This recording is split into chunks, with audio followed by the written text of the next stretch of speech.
पहला अध्याय। सूत जी द्वारा शिव पुराण की महिमा का वर्णन। श्री शौनक जी ने पूछा, महाज्ञानी सूत जी, आप संपूर्ण सिद्धांतों के दाता हैं, कृपया मुझसे पुराणों के सार का वर्णन करें। ज्ञान और वैराग्य सहित भक्ति से प्राप्त विवेक की वृद्धि कैसे होती है तथा साधु पुरुष कैसे अपने काम क्रोध आदि विकारों का निवारण करते हैं। इस कलयुग में सभी शिव आसुरी स्वभाव के हो गए हैं, अतः कृपया करके मुझे ऐसा साधन बताइए जो कल्याणकारी एवं मंगलकारी हो तथा पवित्रता लिए हो। प्रभु, वह ऐसा साधन हो जिससे मनुष्य की शुद्धता हो जाए और उस निर्मल हृदय वाले पुरुष को सदैव के लिए शिव की प्राप्ति हो। सूत जी ने उत्तर दिया, शौनक जी, आप धन्य हैं, क्योंकि आपने मन में शिव पुराण कथा को सुनने के लिए अपार प्रेम एवं लालसा है, इसलिए मैं तुम्हें परम उत्तम शास्त्र की कथा सुनाता हूँ। वह संपूर्ण सिद्धांत से संपूर्ण भक्ति को बढ़ाने वाला तथा शिव जी को संतुष्ट करने वाला अमृत के समान दिव्य शास्त्र है। शिव पुराण, इसका पूर्व काल में शिव जी ने ही प्रवचन किया था। गुरुदेव व्यास ने सनत कुमार मुनि का उपदेश पाकर आदर पूर्वक उस पुराण का रचना की। यह पुराण कलयुग में मनुष्यों के हित का परम साधन है। शिव पुराण परम उत्तम शास्त्र है। इस पृथ्वी लोक में सभी मनुष्यों को भगवान शिव के विशाल स्वरूप को समझना चाहिए। इसे पढ़ना एवं सुनना सर्वोद्धार एवं मनवांछित फलों को देने वाला है। इससे मनुष्य निष्पाप हो जाता है तथा इस लोक में सभी सुखों का उपभोग करके अंत में शिव लोक को प्राप्त करता है। शिव पुराण में 24,000 श्लोक है, जिसमें 7 संहिताएं हैं। शिव पुराण परम ब्रह्मा परमात्मा के समान गति प्रदान करने वाला है।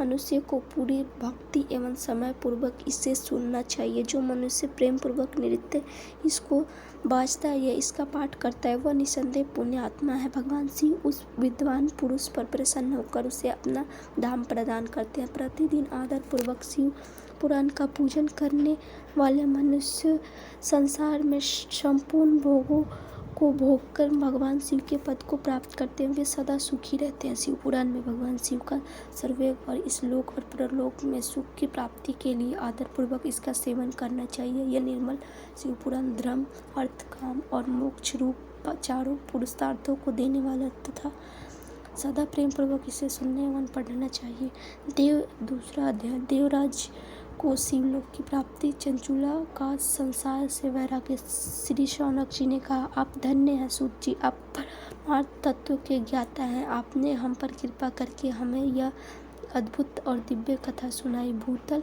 पर इस कथा के समान कल्याण का कोई साधन नहीं। आपकी कृपा से यह बात हमने समझ ली है। सूत जी की इस कथा के द्वारा कौन से पापी शुद्ध होते हैं, उन्हें कृपापूर्ण बताकर इस जगत को कृतार्थ कीजिए। सूत जी बोले, मुनि, जो मनुष्य आप दुराचार तथा काम क्रोध मद में निरंतर डूबे रहते हैं, वे भी शिव पुराण पढ़ने अथवा सुनने से शुद्ध हो जाते हैं तथा उन्हें पापों का पूर्णतः नाश हो जाता है। इस विषय में मैं तुम्हें एक कथा सुनाता हूँ। देवराज ब्रह्मा की कथा। बहुत पहले की बात है कि राताओं के नगर में देवराज नाम का एक ब्राह्मण रहता था। वह ज्ञान में दुर्लभ गरीब रस बेचने वाला था। वैदिक धर्म से विमुख था। वह स्नान संध्या नहीं करता तथा उसमें वैश्विक वृत्ति बढ़ती जा रही थी। वह भक्तों को ठगता था। उसने अनेक मनुष्यों को मारकर उसका सब धन हड़प लिया था। उस पापी ने थोड़ा सा भी धन धर्म के काम में नहीं लगाया था। वह वेश्यागामी तथा आचार भ्रष्ट था। एक दिन वह घूमता हुआ देव योग से प्रतिष्ठा पूर्व झूसी प्रयाग जा पहुंचा। वहां उसने एक शिवालय देखा जहां बहुत से साधु महात्मा एकत्र हुए थे। देवराज वहीं ठहर गया। वहां रात में उसे ज्वर आया और उसे बड़ी पीड़ा होने लगी। वहीं पर एक ब्राह्मण देवता शिव पुराण की कथा सुना रहे थे। ज्वर में पड़ा देवराज भी ब्राह्मण के मुख से शिव कथा को निरंतर सुनता रहा था। एक मास बाद देवराज ज्वर से पीड़ित अवस्था में चल बसा। यमराज के दूत उसे बांधकर यमपुरी ले गए। तभी वहां शिवलोक के भगवान शिव के पार्षदगण आ गए। कपूर के समान उज्ज्वल थे। उनके हाथ में त्रिशूल, संपूर्ण शरीर पर भस्म और गले में रुद्राक्ष की माला उनके शरीर की शोभा बढ़ा रही थी। उन्होंने यमराज के दूतों को मार पीट कर देवराज को यमदूतों के चुंगल से छुड़ा लिया और वे उसे अपने अद्भुत विमान में बिठाकर जब कैलाश पर्वत पर ले गए जाने लगे ये तो यमपरी को हलाल मच गया, जिससे सुनकर यमराज अपने भवन से बाहर आए। साक्षात रुद्रों के समान प्रतीत होने वाले उन दूतों का धर्मराज ने विधि पूर्वक पूजन कर ज्ञान दृष्टि से सारा मामला जान लिया। उन्होंने भय के कारण भगवान शिव के दूतों से कोई बात नहीं पूछी। तत्पश्चात शिवदूत देवराज को लेकर कैलाश चले गए और वहां पहुंचकर उन्होंने ब्राह्मण को करुणा अवतार भगवान शिव के हाथों में सौंप दिया। शौनक जी ने कहा, महाभाग सूत जी, आप सर्वज्ञ के आपने कृपा प्रसाद से हमें कृतार्थ हुआ। इस इतिहास को सुनकर मेरा मन आनंदित हो गया। तब भगवान शिव ने प्रेम बढ़ाने वाली दूसरी कथा भी कही। तीसरा अध्याय, विदुर ब्राह्मण की कथा। श्री सूत जी बोले, शौनक सुनो, मैं तुम्हारे सामने एक अन्य गोपनीय कथा का वर्णन करूंगा, क्योंकि तुम्हें शिव भक्तों में अग्रण्य एवं वेदताओं में श्रेष्ठ हो। तुम समुद्र के निकटवर्ती प्रदेश में वासक नामक गांव में, जहाँ वैदिक धर्म से विमुख महापापी मनुष्य रहते हैं, वे सभी दुष्ट और उनका मन दूषित विषय भोगों में ही लगा रहता है। वे देवताओं एवं भाग्य पर विश्वास नहीं करते। वे सभी कुटिल वृत्ति वाले किसानी करते हैं और विभिन्न प्रकार के अस्त्र शस्त्र रखते हैं। वे व्यभिचारी इस बात से पूर्णतः अनजान है कि ज्ञान, वैराग्य तथा धर्म ही मनुष्य के लिए परम पुरुषार्थ है। वे सभी पशु वृद्धि हैं। अन्य समुदाय के लोग भी उन्हीं तरह बुरे विचार रखने वाले धर्म से विमुख हैं।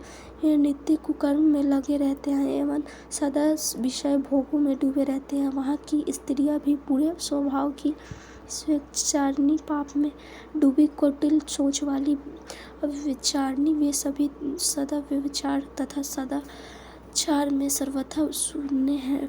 वहाँ भी दुष्टों का निवास है।